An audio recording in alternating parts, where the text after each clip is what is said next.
Donc ouais, bonjour à tous et bienvenue pour cette nouvelle session, ce nouveau talk sur l'idéation. On va parler aujourd'hui d'idéation. Alors j'ai un peu modifié la chose pour parler un petit peu de cette situation post-Covid, en fait la situation dans laquelle on est actuellement.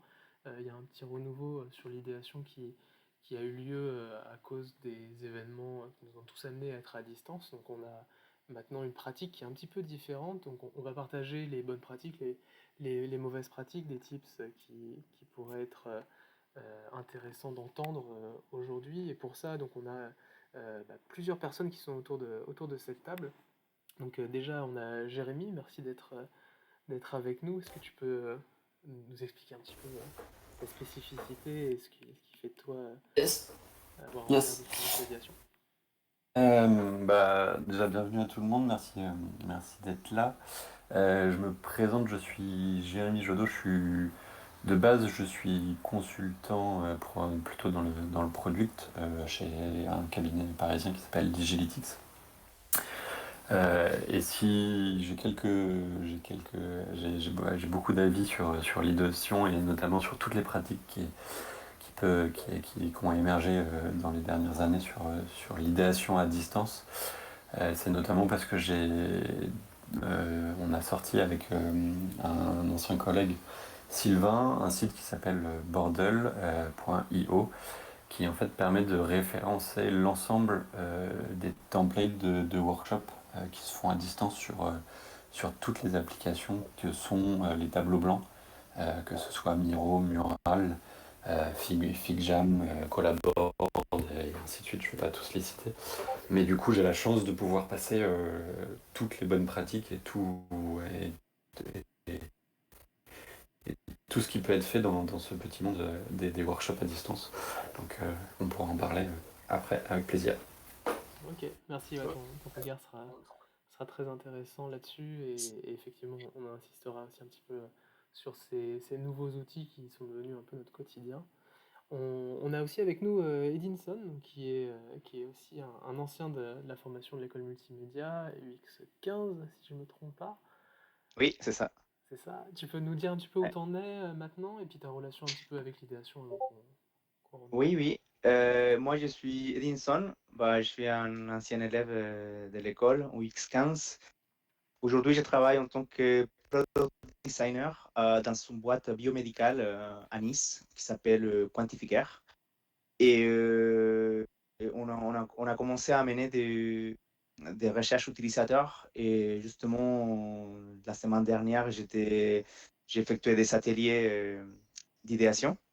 Donc, ça tombait très bien cette opportunité pour donner un peu de feedback de comment ça s'est passé. Et bien sûr, on était confronté aux contraintes d'aujourd'hui, de Covid, des satellites à distance et tout ce type de choses.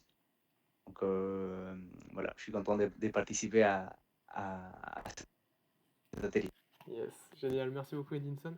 Et on la présente plus, Anaïs, qui est ma co-host pour aujourd'hui, avec qui donc on a monté cette organisation. Donc encore une fois, merci pour toute l'implication que tu nous offres, Anaïs. Et n'hésite pas, donc présente-toi. Et donc toi, tu es aussi UX designeuse, ancienne de l'école multimédia et en plein changement d'ailleurs. Je sais pas si on peut trop en parler, mais Euh, Si, on peut en parler. on peut en parler. Ouais, du coup, j'étais dans la même promo que Edinson, UX15. Je suis actuellement UX et Product Owner chez Allianz. Bon, je suis plus Product Owner que UX. Et là, je viens de signer un contrat, je viens de signer mon tout premier CDI. Ça y est,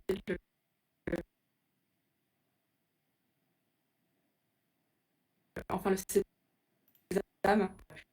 je suis très contente.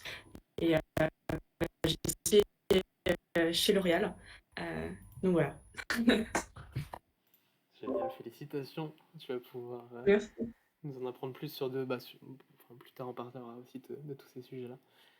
Alors pour vous donner un tout petit peu la moyen d'interagir avec nous, donc toutes ces personnes qui sont dans l'audience, bien sûr, vous pouvez venir nous poser une question et nous demander des choses. Pour ça, vous avez tout en bas de Discord la possibilité de cliquer sur la main, ce qui permettra pour nous de voir que vous souhaitez parler et puis on vous laissera parler.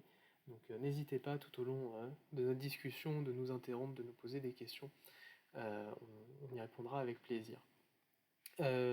Pour commencer, j'aurais bien aimé avoir un peu ta vision, Jérémy, de ce qu'a été la transformation qui a eu lieu, qui a commencé il y a peut-être 3 4 ans, grâce à l'arrivée, et à l'usage, le surusage des tableaux blancs, et sur lequel toi tu as vu une opportunité parce que tu, donc tu as créé Bordel, et tu as énormément donné de l'énergie pour créer ce mouvement un peu collaboratif et open source.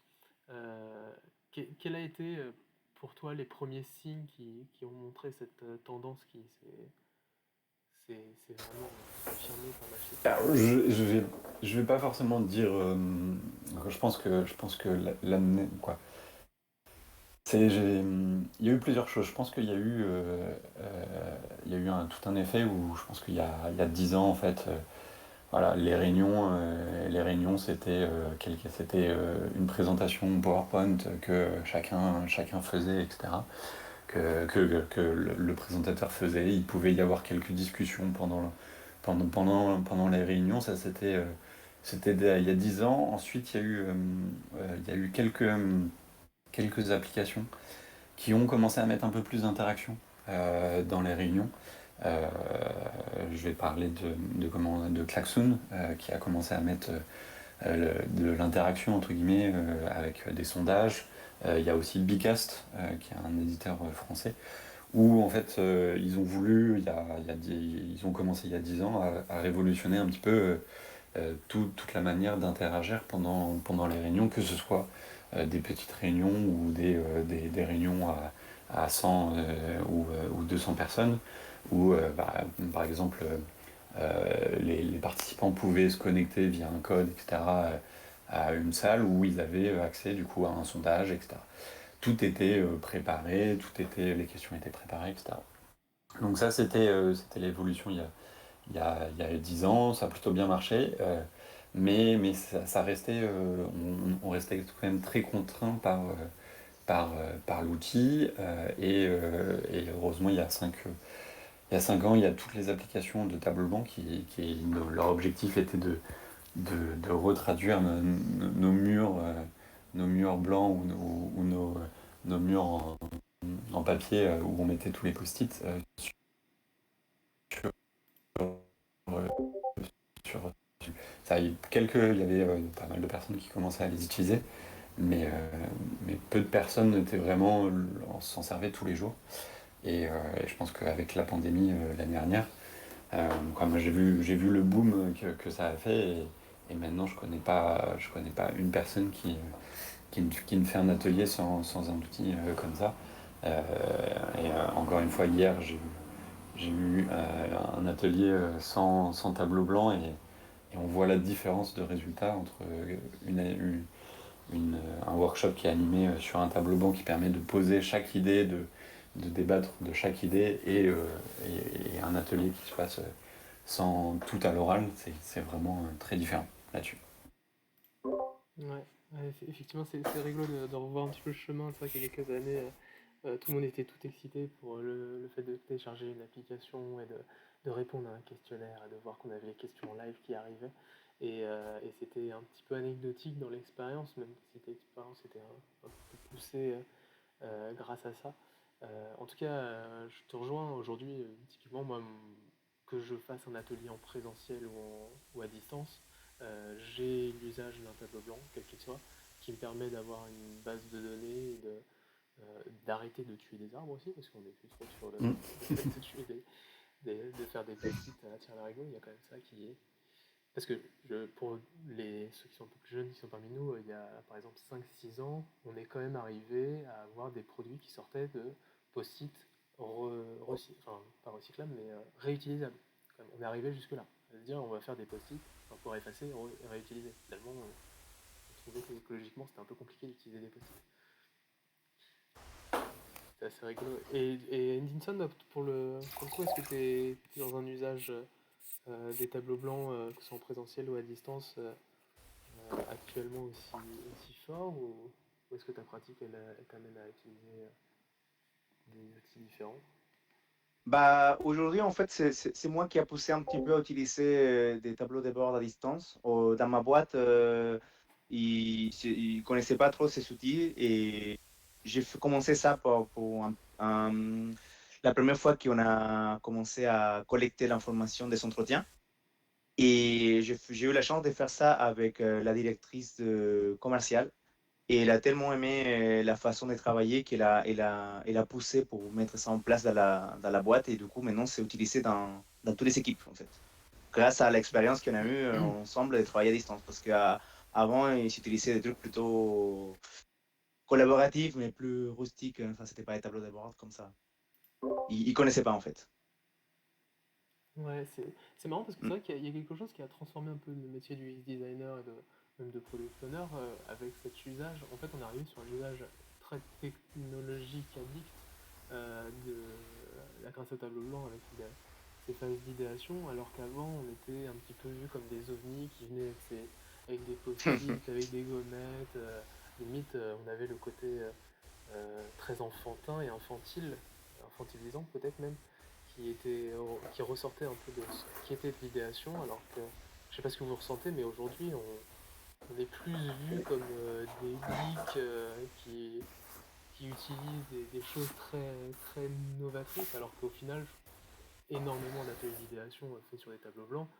On a remplacé des post-it, on a fait des gommettes, on a fait des flèches, enfin on va pas non plus dans Mm. des trucs qui sont enfin on n'est pas dans la réalité augmentée quoi. Oui, justement, je me dis que comme l'outil est relativement simple, c'est-à-dire que dans le sens où voilà, on a des formes, on a des flèches, on a des gommettes, des images. Au final, quand il s'agit de convaincre, parce qu'il y a toujours besoin, enfin voilà, des fois il y a besoin de convaincre le client, tout ça. En fait, ça rend la chose accessible en fait, et du coup, ça permet de rendre la chose plus simple. Je sais pas comment dire, mais c'est que ils sont vite convaincus en fait de la chose. Ah, mais en fait, c'est tout simple. Ah ouais, d'accord, je suis chaud, je suis convaincue. Et c'est vrai que enfin, c'est ce que décrit Edinson au final. C'est-à-dire que la personne ne connaissait pas, savait pas trop ce qu'elle en pensait, et au final, elle a été complètement conquise justement parce que ça, c'est pas. On se dit que c'est un truc de geek au premier abord, et après, très rapidement, ah bah non, en fait, c'est tout à fait accessible en fait. Je vous rejoins complètement. Et en plus de ça, je, je pense que ça rassure certaines personnes, que ce soit la direction ou des clients quand on est consultant. Je vais prendre un exemple. Un client, c'est rassuré quand à la fin d'une mission ou à la fin d'un atelier, il y a entre guillemets un livrable qui est sorti. Un livrable, etc. Avant, quand on allait faire un atelier, bah voilà,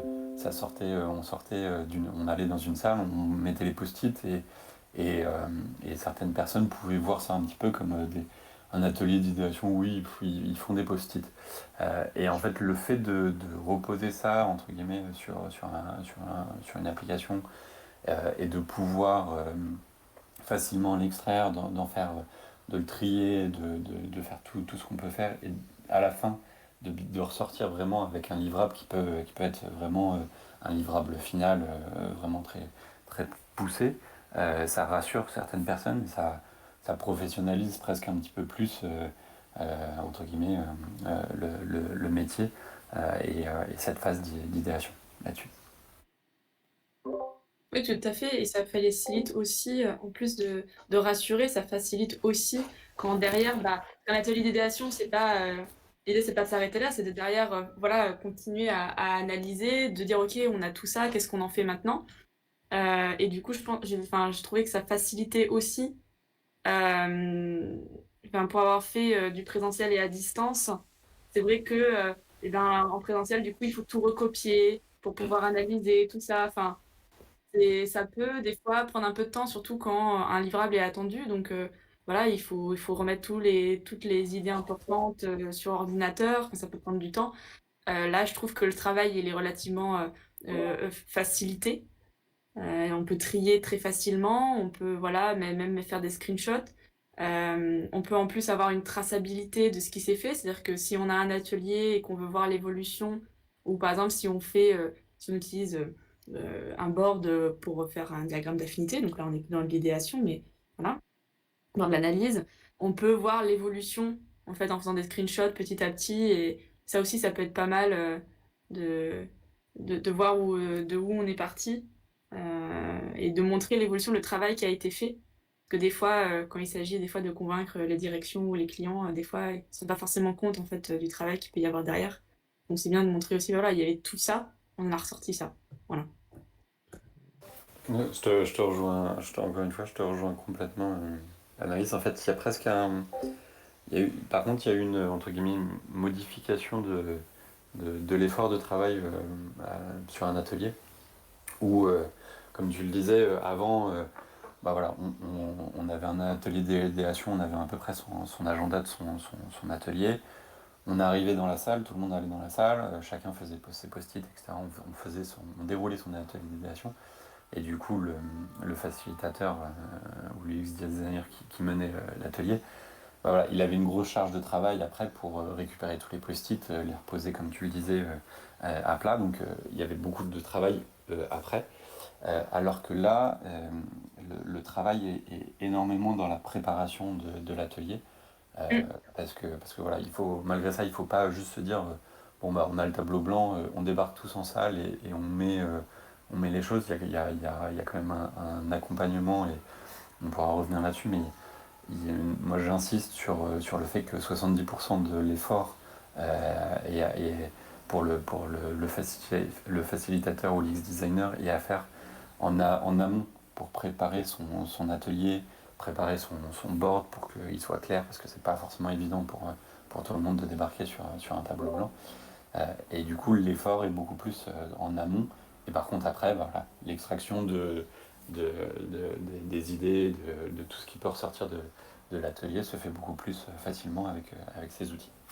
Ouais, je te rejoins totalement sur le fait qu'il y a beaucoup de préparation en amont pour savoir ce qu'on va faire, anticiper les couacs, le fait que ce soit à distance aussi, bah, ça amène son petit lot de peut-être problèmes techniques, de compréhension. Des fois, voilà, la personne, elle a besoin d'aide sur quelque chose, donc en tant que facilitateur, on va venir. Mais c'est vrai que quand on est dans une salle, bah, c'est hyper facile de lever la main et la personne vient. Enfin, voilà, là, c'est vrai que du coup, faut penser un peu à tout ça.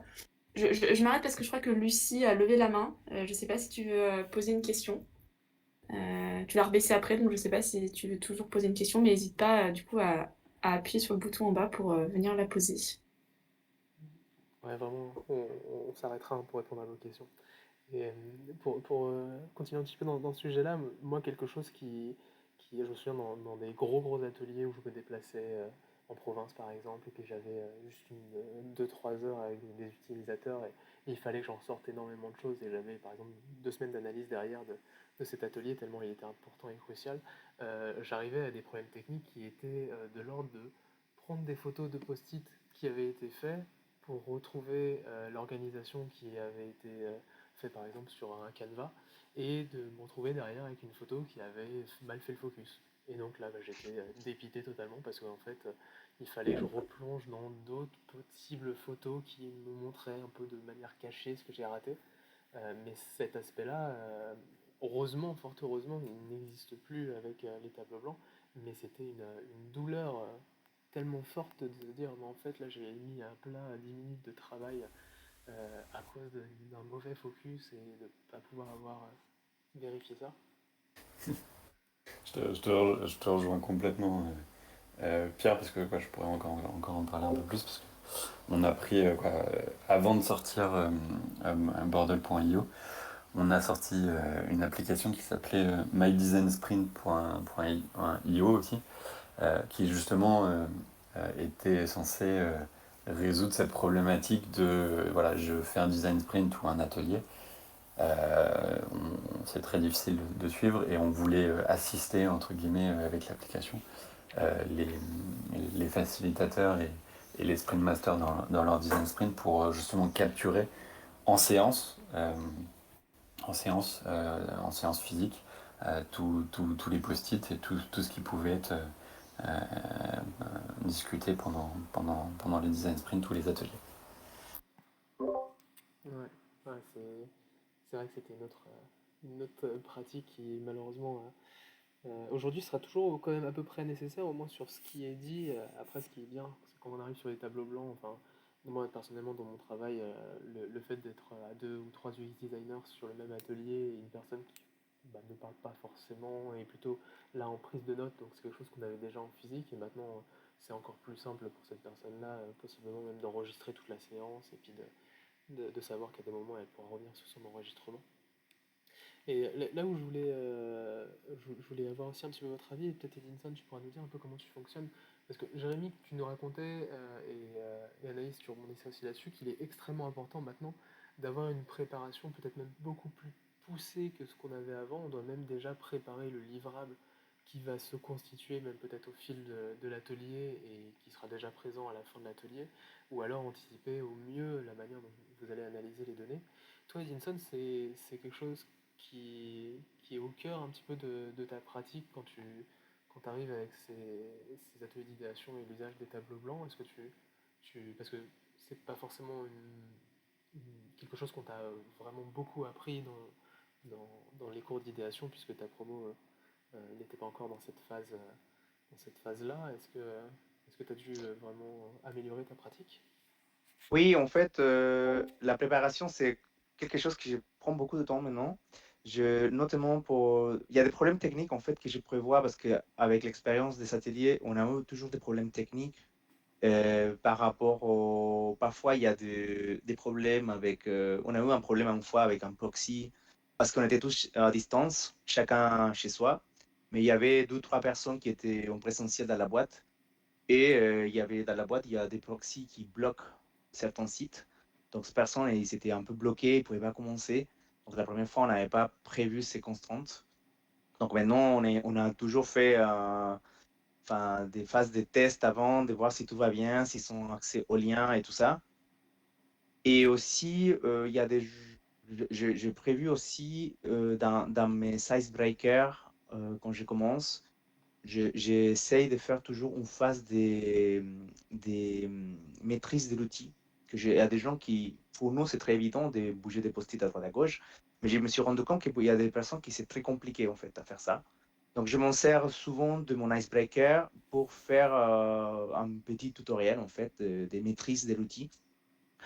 Souvent c'est sur les faits, enfin j'ai fait des petits jeux avec des post-it, faire un dessin avec des post-it ou essayer que tout le monde ensemble reproduit les logos de l'entreprise avec des post-it. Ça marche très bien parce que ça me permet que les gens prennent la main de l'outil avec des post-it et en même temps qu'ils commencent à collaborer.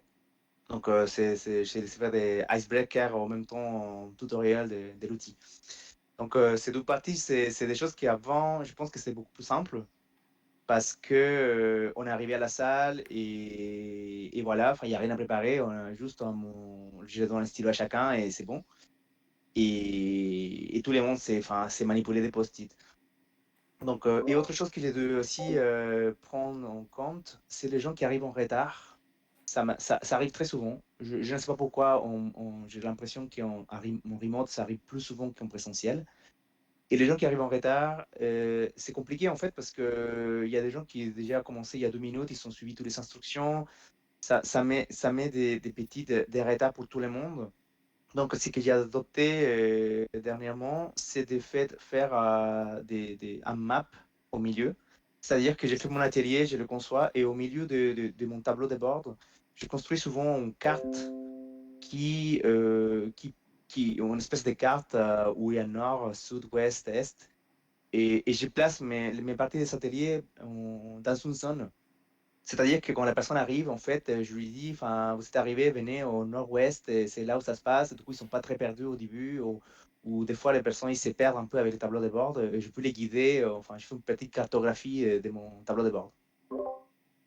C'est malin, ouais, comme comme usage des boards. En tout cas, c'est vrai que donner des indications, c'est excellent à faire. Je reviens juste par rapport à ce que tu disais juste avant, la compréhension de l'outil, le fait d'avoir des icebreakers maintenant qui sont plus proches de la montée en compétence de l'outil. Et en plus, on a rajouté une couche, parce qu'avant, on était déjà sur le fait d'amener les gens dans la dynamique qu'on souhaitait dans l'atelier. Maintenant, on a en plus cette montée en compétence de l'atelier, donc ça rajoute un filtre au choix qu'on va Mm. faire. Donc ça nécessite encore plus de réflexion et là-dessus c'est très vrai. En tout cas, merci en tout cas pour les différents exemples que tu nous as donnés d'anticipation de problèmes parce qu'on est sur des trucs que enfin, personnellement j'ai déjà tout vécu parce que tu m'as raconté. Donc ne vous dites pas qu'Edinson a ça tout seul, mais c'est vraiment très fréquent. Est-ce que Jérémy ou Anaïs, vous avez aussi des petits tips comme ça que vous avez fait sur des Ouais, problèmes moi j'en ai pas mal. Il y a juste Sylvie qui a une question.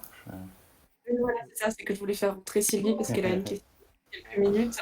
Allez-y. Normalement, Sylvie, tu as été invitée à parler. Tu dois avoir un nouveau bouton qui apparaît. En bas, à gauche. Voilà, C'est parfait. bon, t'es avec nous, tu peux débloquer ton micro. Alors raconte-nous Sylvie, qu'est-ce que tu voulais savoir? Faut que tu débloques ton micro.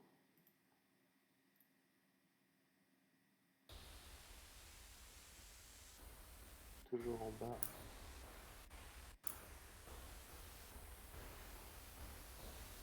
Je peux pas le débloquer pour toi. Ouais.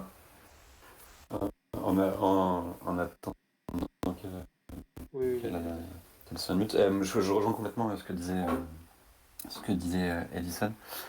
Moi je dis souvent que le tableau blanc qu'on fait sur Miro Mural ou les autres, comme le disait un petit peu Edison, il doit être autoporteur. C'est-à-dire que voilà, même si il y a des problèmes de visio, même si des personnes arrivent en retard, même si entre guillemets, je sais pas ce qu'il peut se passer n'importe quoi, le tableau blanc doit être autoporteur, c'est-à-dire que comme le disait Edison, le chemin pendant l'atelier doit être tracé, c'est-à-dire que tout de suite la personne qui arrive sur le tableau blanc doit savoir où ça commence, doit avoir une petite introduction. Ensuite, il doit savoir, voilà, le premier atelier, c'est bien celui-ci. Là, il peut voir si ça a été complété, il peut voir la conclusion tout de suite du premier atelier, et ainsi de suite tout au long en fait, du tableau. Et c'est vraiment important, justement, pour la réussite, entre guillemets, de l'atelier ou de l'idéation qui se porte. Donc c'est très important de mettre clairement les instructions, de mettre clairement potentiellement les séances de vote, etc. etc., etc.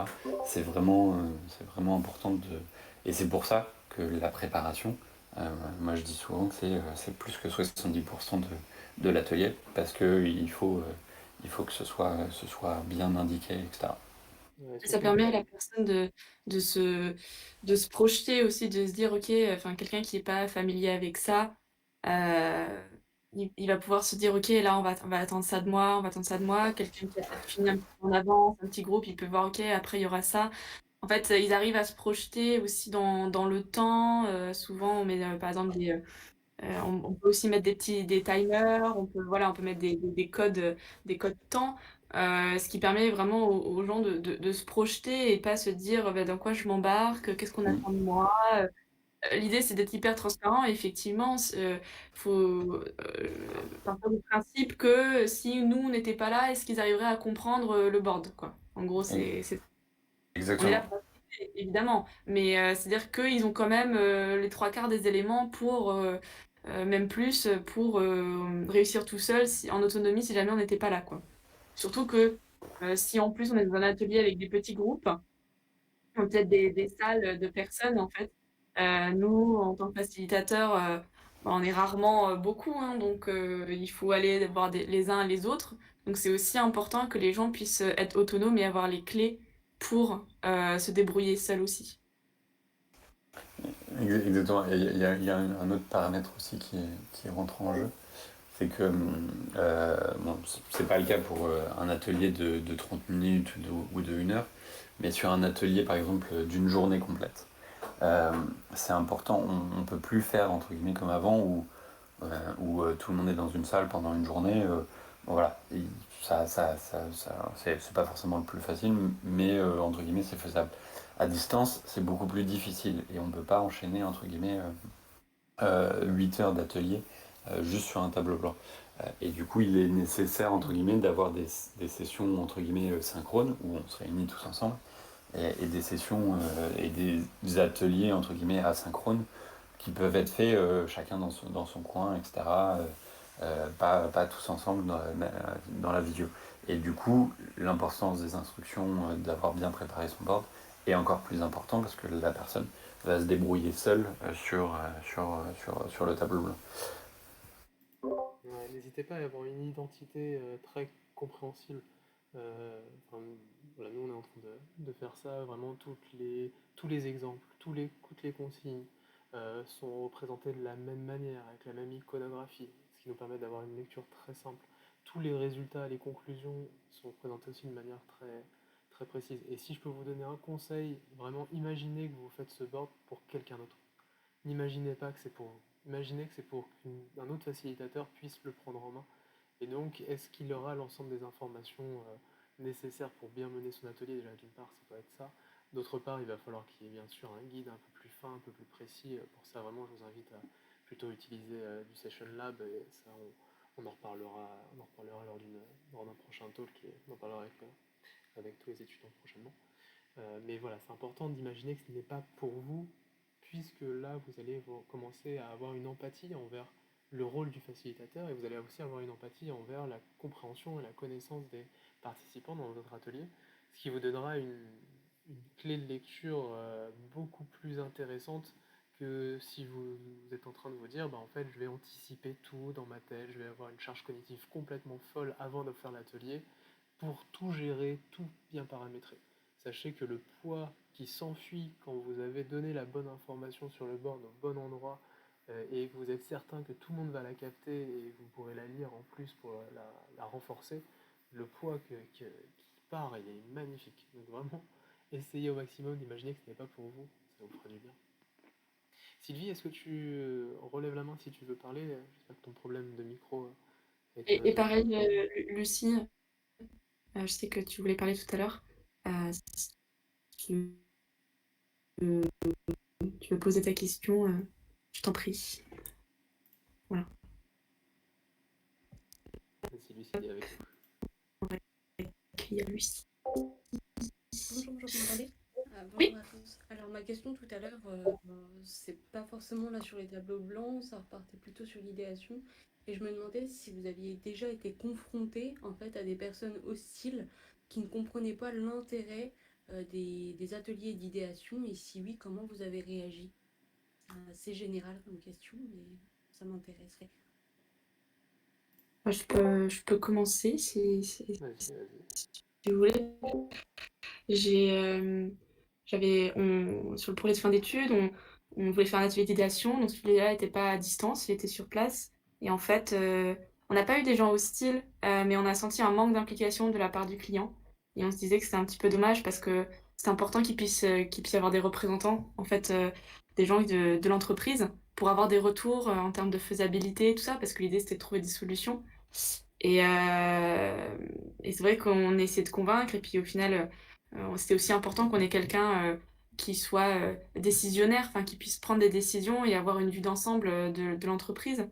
Donc au final, on a essayé de leur faire comprendre l'importance de venir et on a essayé de montrer les points par point, ça. Donc finalement, deux personnes se sont déplacées. Mais c'est vrai qu'au dernier moment, il devait y avoir une autre personne. Finalement, elle n'est pas venue. Donc voilà, c'est un peu les aléas, ça arrive. Il faut savoir que de manière générale, sur des ateliers, bon là je parle plus en présentiel, mais ça peut arriver aussi en distance. Ce sont les imprévus, des gens qui viennent pas. Et ça aussi, ça à prendre en compte et aussi dans la préparation, anticiper la chose. Et c'est vrai que du coup, avec ma binôme, on voyait bien que d'un coup, c'est la personne venait, après elle venait pas, après il y avait une troisième, finalement c'était une. Ça changeait tout le temps et du coup, on s'est dit, bon, on va falloir qu'on anticipe et on s'est dit, bon, on va changer légèrement l'atelier pour que finalement le nombre de personnes n'impacte pas la qualité de l'atelier. Euh, et qu'on soit pas, si on est un père ou un père, c'est pas grave, quoi. Voilà. J'ai un peu dévié, mais c'est un peu la chose, quoi. Ouais, Je comprends tout à ça arrive rarement en fait quand tu as des utilisateurs d'avoir un manque d'implication. Globalement, si tu as bien fait ton recrutement, si que les personnes Très souvent, quand tu recrutes des utilisateurs, bon, que ce soit pour ta boîte ou pour un autre projet, ils sont rémunérés. Donc l'implication en fait va un peu de soi et il y a une sorte d'engagement tacite grâce à ça. Cependant, ça peut arriver, c'est à toi de construire, donc c'est pour ça qu'on a des icebreakers, des energizers qui sont là pour d'une part dynamiser, d'autre part, comme disait Edinson, formaliser à l'usage de l'outil, et encore une fois derrière, impliquer dans la réalisation de la tâche. Et ensuite, c'est à toi de jouer avec tous les biais cognitifs qui existent, et ça on en reparlera plus précisément, mais il y a plein de biais cognitifs qui permettent d'impliquer les gens dans une démarche un peu proactive.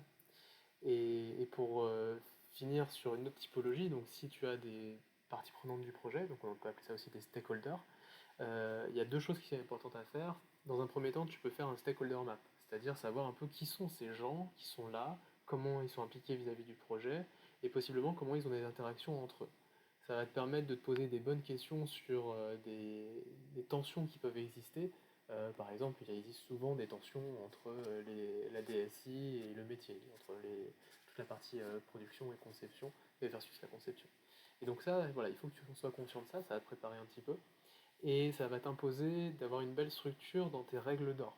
Donc les règles d'or de l'atelier sont qu'il n'y a pas de jugement, qu'il faut générer un maximum d'idées, qu'elles soient bonnes ou mauvaises, pour pouvoir en conserver des plus impactantes, et ainsi de suite. Et moi, ça m'est déjà arrivé dans un atelier quand j'avais des participantes du projet, donc des personnes avec qui je pouvais avoir une certaine autorité, de préciser que les règles d'or étaient bien là pour être respectées, une fois, deux fois, et la troisième fois, je demandais à la personne si elle pouvait nous quitter et nous laisser pour finaliser l'atelier, parce que là, malheureusement, elle ne respectait pas les règles et elle allait à l'encontre des enjeux de l'atelier, et la personne voilà, le comprenait, n'était pas forcément très contente et ravie, mais au moins je pouvais finir mon atelier. Mon atelier, il avait une vraie valeur ajoutée sur ce qui avait été créé après, versus le fait de garder cette personne-là par peur de choquer quelqu'un et en fait mettre juste à la poubelle tout ce qui va être fait derrière parce que la personne est en train de cristalliser totalement la parole ou est en train de juger tout le monde et donc elle met un froid qui ne met personne dans de bonnes conditions. Donc voilà, tu peux aller jusque-là. Sache que c'est possible et en tout cas, ton rôle à toi, c'est d'animer au mieux cet atelier pour qu'il soit prolifique pour la suite. Ok, super. Merci beaucoup. De rien. N'hésitez pas si vous avez d'autres questions. On va continuer un petit peu sur le sujet dans lequel on était et Jérémy a commencé à parler un petit peu d'une structuration d'atelier qui se doit d'être très lisible. Et Inson, tu me disais que tu faisais des points cardinaux pour savoir se repérer un petit peu dans le tableau blanc. J'ai vu, Jérémy, donc il y avait plusieurs initiatives qui étaient lancées pour aller sur des choses vraiment beaucoup plus quali. Maintenant, on arrive même déjà à avoir des personnes qui vendent des templates qui sont déjà Oui. créés sur des choses assez génériques, on va dire. Euh, Comment on se positionne actuellement par rapport à ça? Parce qu'on a l'open source d'un côté, Bordel.io est totalement open source, Miroverse, et à côté on a ce degré de finalité sur un tableau qui est carrément à vendre des tableaux. C'est parti. Alors, c'est quelque chose qu'on. Je pourrais encore en parler un peu plus parce qu'on est en train de lancer, de tester justement cette vente de tableaux blancs, entre guillemets, ou de templates. Encore une fois, c'est comme tout designer ou comme tout travail. Voilà, il y a une partie de l'open source qui est fait, ça se fait là-dessus. Mais voilà, nous, je prends l'exemple avec Benjamin Déhan, vous pouvez le suivre sur LinkedIn.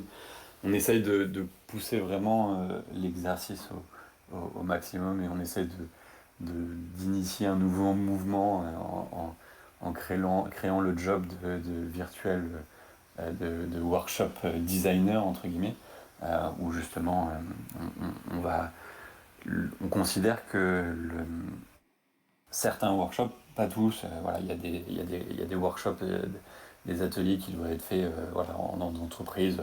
C'est un atelier d'1 heure, etc. Voilà, ça se fait, c'est très simple, on respecte les bases.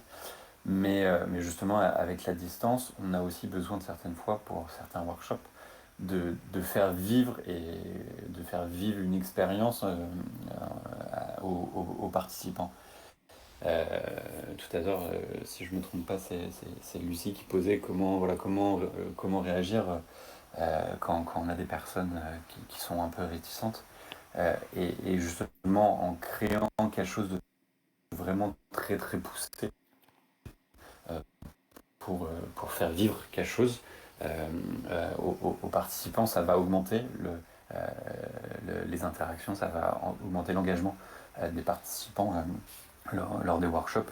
Nous, on est allé très très loin parce que voilà, on a recréé des petits mondes entre guillemets sur Miro ou sur Mural. On a fait des stations de ski, on a fait des îles désertes, etc. Lors d'ateliers à 300 personnes. Et ça a été un véritable succès justement parce que on faisait vivre en fait à travers ces tableaux blancs une certaine expérience. On a fait un meet-up entre guillemets sur le thème du ski en plein mois de février alors que personne pouvait aller au ski. Bah, ça fait vivre un petit peu quelque chose et c'est un peu aussi le job de designer de faire vivre ça. Moi, je voulais Vas-y, vas-y. bah, ajouter juste qu'aujourd'hui, j'ai l'impression aussi que on a cet outil de tableau de bord en ligne et que la barre, elle est un peu plus haute au niveau de la préparation de tout ce tout ce qui permet de créer l'univers, c'est-à-dire tous les images qu'on peut mettre à côté. Enfin, on a plus des ressources. Avant, en présentiel, enfin, on peut ramener quelque chose pour décorer la salle, donner des chapeaux aux gens, enfin, on peut faire sentir, mais enfin, c'est beaucoup plus simple en fait. J'ai l'impression aujourd'hui que moi, je passe beaucoup de temps à part de construire l'atelier lui-même, à donner un peu de la forme à mon univers et de chercher les bons ressources, les images, enfin tout ce qui va bien, les petites icônes qui va. Les gens sont un peu plus, je sais pas s'ils sont exigeants ou moi-même, je me mets un peu l'exigence moi-même parce que je sais qu'on peut les faire. Donc à la fin, j'ai eu un atelier enfin, qu'à la fin, il semblait presque un jeu vidéo en fait. Il y avait mis tellement de petites choses, des navettes spatiales, enfin, des trucs dans tous les sens. Mais après, ça paye en fait. J'ai l'impression que plus je mets je m'investis dans la création de l'univers et les gens, ils sont plus ravis de participer, ils se sont immergés dans l'expérience et ils sont plus contents ils passent un bon moment en fait. Ouais, c'est là où c'est le Graal en fait, c'est d'arriver à comprendre quel est le degré de métaphore que tu peux te permettre pour traiter d'un sujet et conserver la créativité, l'intelligence collective qui va t'amener à te donner des solutions sur le sujet qui à la base n'est peut-être pas forcément si sexy, mais tu arrives à faire ce parallèle et ça marche tellement bien. C'est vraiment ultra puissant. Je me souviens d'un étudiant qui était dans les UX 13, enfin, il y a au moins 3 ans de ça, et il avait fait un atelier d'idéation en physique où en fait le sujet, enfin, maintenant on peut le dire, mais à l'époque on ne pouvait pas le dire, c'était de travailler sur des personnes qui font du sourcing de joueurs de foot. Donc ils vont en fait voir des joueurs jouer dans leur club et puis voilà, ils prennent plein de notes pour voir si cette personne, ils peuvent la recruter dans leur club, genre au Paris Saint-Germain. Et donc, on ne pouvait pas parler en fait de la thématique. C'était impossible, c'était vraiment trop confidentiel. Et donc, l'atelier d'idéation, lui, était parti dans un délire qui était cette belle métaphore de se dire bah, qu'est-ce que vous feriez si vous étiez un extraterrestre et que votre rôle c'était de référencer les espèces sur toutes les planètes. Comment vous feriez en arrivant sur une planète pour vous équiper et prendre le maximum d'informations. Ok, donc maintenant que vous avez eu toutes les possibilités devant vous, comment vous feriez s'il pleuvait? Ok, comment vous feriez si vous n'aviez pas de réseau? Et ainsi de suite, ce qui permettait de faire tous les cas d'usage qui étaient présents dans ce métier de sourceur, sans pour autant se dévoiler et dire la finalité de la chose. Donc là, on arrive dans un cas vraiment très extrême, hein, je suis d'accord dans la métaphore, mais comme tu le dis, Edinson, plus on arrive à décaler les participants dans du ludique, et encore une fois, on se doit d'être pédagogue pour arriver à avoir un degré de ludicité aussi fort, meilleur on arrivera à traiter les sujets. En tout cas, c'est une perception et je pense qu'il va falloir qu'on ait encore quelques peut-être années de recul vis-à-vis de ça, mais vu qu'on alors on a la tendance qui se lance là-dedans, malheureusement, est-ce que la tendance est animée par le côté de se dire Ouah, j'ai un outil génial, je peux faire limite des jeux vidéo comme tu es en train de le dire, et c'est génial, ça me stimule de fou dans mon métier, et en fait on est en train juste de geekiser notre métier, et en fait on fait peut-être des choses qui sont un petit peu trop poussées, qui sont pas si importantes, ou alors est-ce que ça va vraiment engager les gens dans une créativité encore plus folle? Je pense que c'est ça.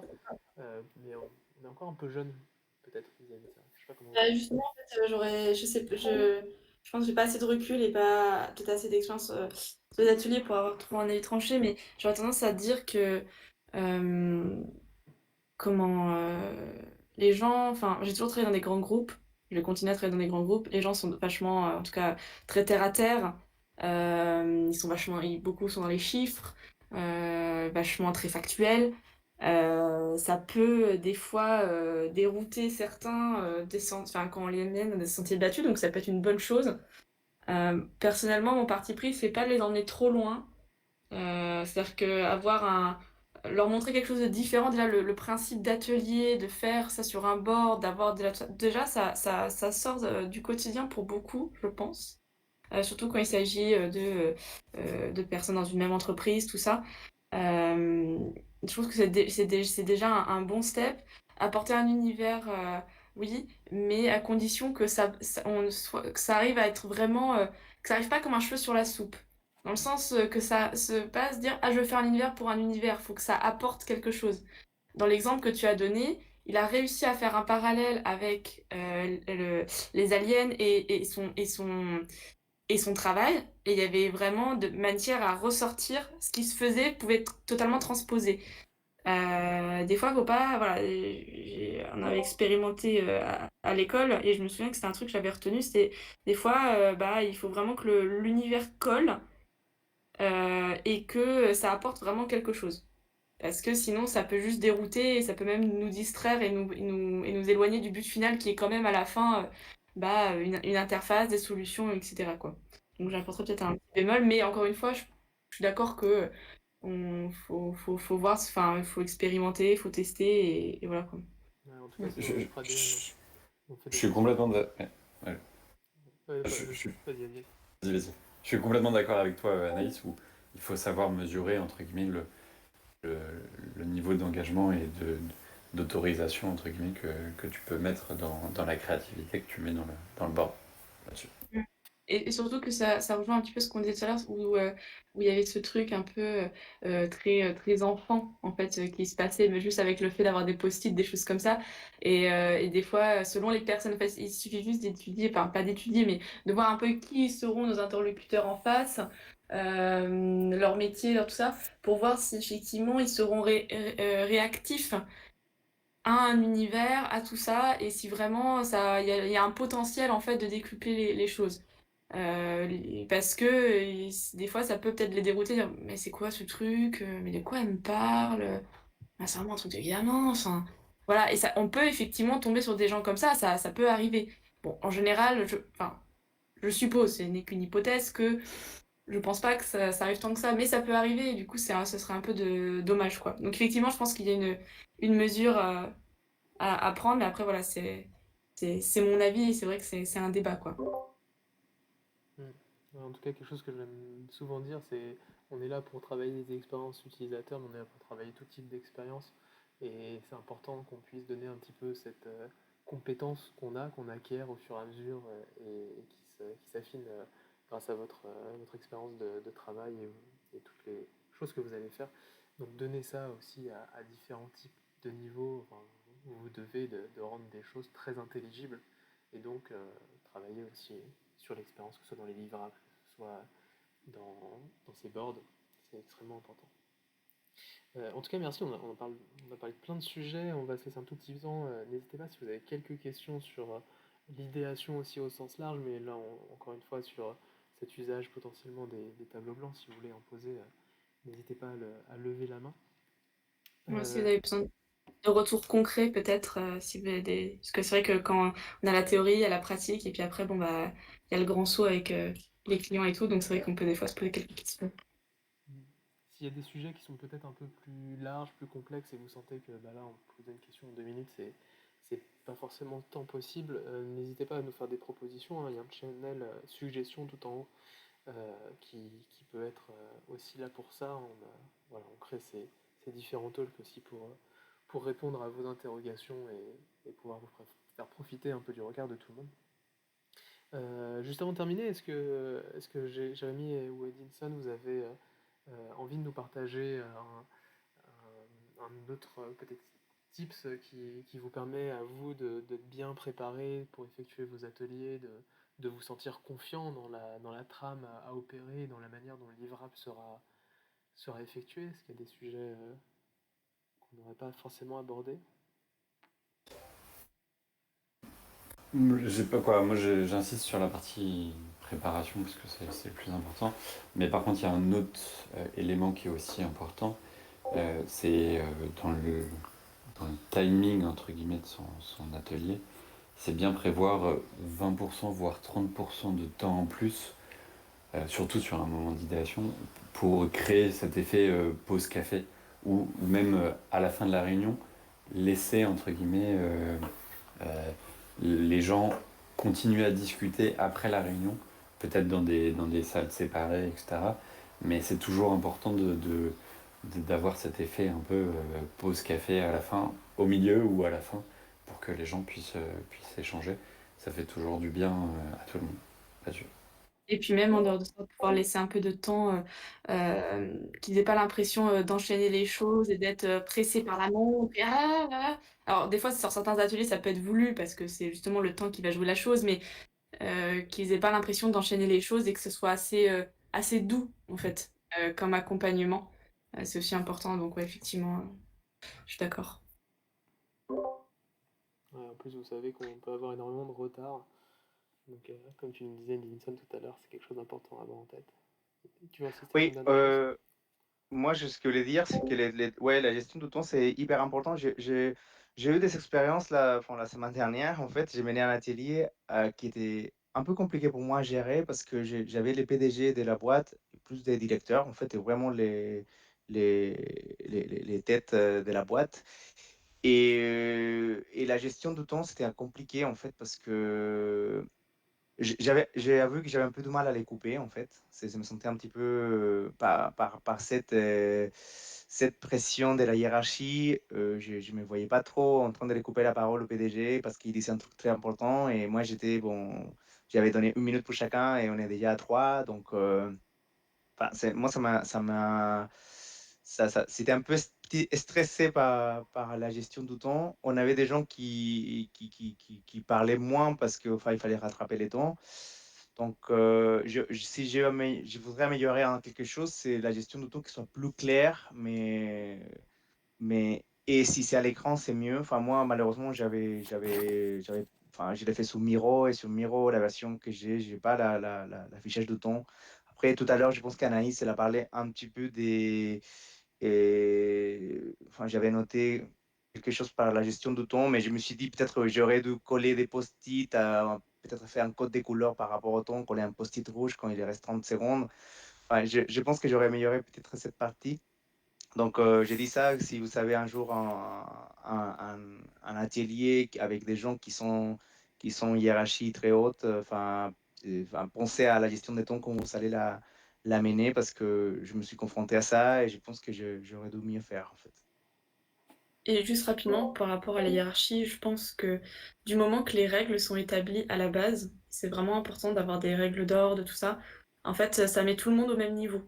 Enfin, c'est mon point Ouais. de vue, c'est que ça met tout le monde d'accord, tout le monde accepte. C'est-à-dire qu'il y a un petit moment où les gens acceptent les règles d'or, et du coup, bah, et du coup, ça permet de y faire référence s'il y a besoin. Et donc, par exemple, respecter le temps de parole ou des choses comme ça. Voilà, et donc ça peut être une des règles si effectivement dans ton atelier c'est nécessaire. Et après, tu pourras t'appuyer là-dessus. C'est pas Edinson qui parle, c'est le jeu qui parle. Et du coup, il y a peut-être moins cette hiérarchie, ça s'efface un peu. Ouais, ouais, très intéressant. C'est vrai qu'il gardez vraiment ça en tête. En tout cas, si je devais résumer globalement ce qu'on s'est dit, c'est Voilà, actuellement, l'usage des tableaux blancs, c'est quelque chose de très puissant, que ce soit en présentiel ou à distance. Ça vous donnera vraiment une trame très construite et possiblement même un livrable qui se construira au fil de l'atelier et pourra être conservé. Et en tout cas, l'avantage phare, c'est que le client, une fois que l'atelier est fini, on ne vous voit pas repartir avec vos post-it sous la main et vos feuilles et en fait, j'ai plus de traces.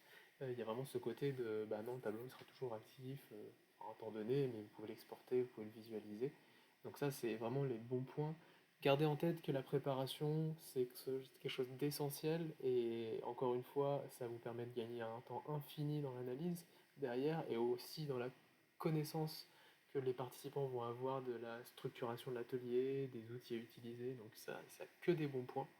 En plus, ça vous permettra à l'extrême d'être créatif dans la manière dont vous allez faire votre atelier, possiblement arriver sur un univers à part entière, que l'univers porte la métaphore de votre atelier, ou alors que l'univers soit juste là pour donner un peu plus de corps à votre atelier.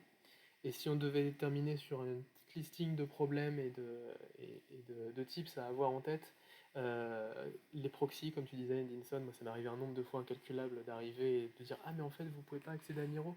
Ah bon, on a 3 heures devant nous et mon outil je peux plus l'utiliser. Ah bon, et là Ouais, c'est une tannée quoi, c'est une tannée et au final ouais. on arrive à s'en sortir, mais anticiper, ouais, tu nous disais, toi tu faisais des tests d'anticipation pour voir si l'outil marchait, donc faites ça, très important. N'oubliez pas de construire votre outil aussi grâce à des icebreakers qui permettent d'utiliser l'outil et possiblement de monter aussi en connaissance et en compétence vis-à-vis de ce qui va être fait par la suite. Anticiper au mieux les retards, et pour ça, il y avait Jérémy, tu nous disais de prendre au moins 20-30% de plus du temps de l'atelier. Donc si vous avez 3 heures, gardez-vous une demi-heure qui sera là pour un peu temporiser les moments de flottement. Il n'y a pas tout le monde qui est arrivé, ou alors à un moment il faut laisser les gens s'aérer un petit peu. Si vous ne l'avez pas prévu et que vous sentez que vous devez vous permettre d'avoir ce temps-là, c'est très important.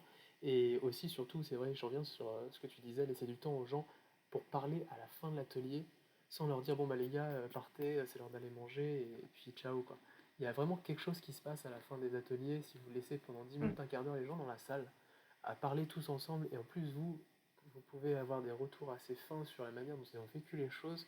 Euh, c'est un moment qui joue, on va dire, sur la perception que vous avez de l'atelier, ça joue d'une puissance assez phénoménale. Donc gardez ce temps-là et faites que tout soit autoporteur, que tout soit tracé. Ça, c'est très très important. Je vous remercie à tous. C'était très plaisant de vous avoir avec nous, et j'espère qu'on pourra reproduire ça peut-être sur une autre thématique. En tout cas, vraiment grand merci Jérémy, Edinson et encore une fois Anaïs pour tout le travail qu'on fait là ensemble sur ça. J'espère que ça vous a plu en tout cas. Et Euh, oui. Oui, merci, oui. merci à vous d'être là. Edinson, Jérémy et Pierre. Et pour rebondir à ce que tu avais dit tout à l'heure, si vous avez des suggestions, il y a le channel suggestions, ou sinon, vous pouvez m'envoyer un message privé, c'est possible aussi. Si vous avez une question qui pourrait être éventuellement sujet à discussion tous ensemble autour d'une table, voilà, n'hésitez pas. Quelque chose qui vous intéresse. Yes, merci à tous. Alors n'hésitez pas à aller voir le replay, il sera sur la chaîne YouTube de Notre Panique, et vous avez aussi d'autres vidéos qui ont déjà eu lieu si vous les avez ratées. En tout cas, est-ce que tu veux un petit mot de la fin, Jérémy, et puis toi aussi, Edinson?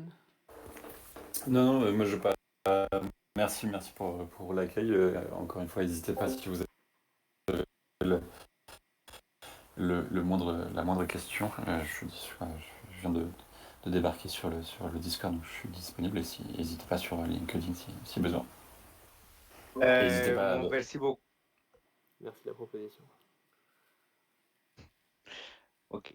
Et pardon. Et moi, je suis content d'être participé à ces talks.